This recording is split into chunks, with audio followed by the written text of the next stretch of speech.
Our longtime contributor, Sean Ashley, publisher of Quorum Call, has also been closely monitoring what's been happening at 23rd and Lincoln this week, and he joins us now from our OETA studios at the Capitol. Sean, I know you're super busy, so we'll get right to it.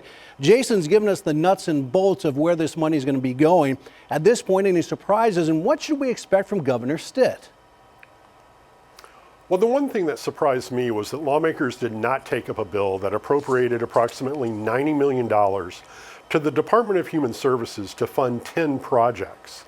Now, according to Senate President Pro Tem Greg Treat's spokesman, the House wanted some changes in that bill, but because of where they were in the process, procedurally that could not be accomplished. House Speaker Charles McCall's spokesman indicates those projects eventually will be taken up. It's just a question of when they will be able to do that. In terms of Governor Kevin Stitt, he indicated on Tuesday that he plans to pay very close attention to these bills and will decide whether to sign or veto them. Now, keep in mind, in the regular session and in June when lawmakers met in the special session, Stitt neither signed nor vetoed those bills. Instead, he allowed them to become law, absent his signature. Now, Sean, lawmakers did not address the grocery tax, as you know. Was inflation relief addressed in any way for Oklahomans struggling to make ends meet? No, it wasn't. Now, on Tuesday, Governor Stitt urged lawmakers to do that.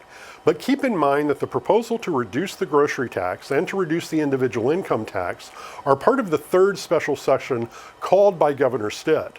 This was the second special session dealing primarily with the appropriation of the ARPA monies.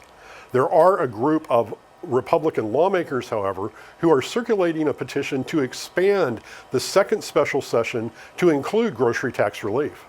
So how big an impact will what's been decided this week have on next year's Oklahoma budget process?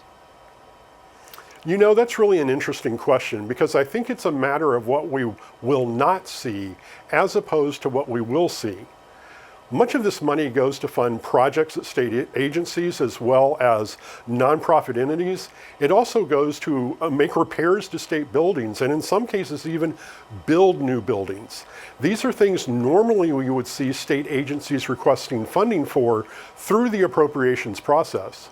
But because those projects have been funded with money, with the ARPA money, they will no longer have to do that and they can focus their attention on other appropriation needs. We've got about 30 seconds left. Who's responsible for making sure this money is spent appropriately? Where does the oversight come from?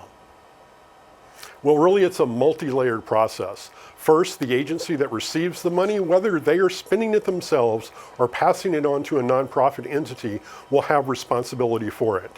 The legislature also charged the Office of Management and Enterprise Services with a large amount of oversight, including publishing certain information on its website for the public to see. And then finally, the legislature itself pledged to use that information as well as other reports provided by the agencies and OMES to ensure that the money is properly spent. Okay, Sean, thank you very much. I appreciate that information. You're very welcome.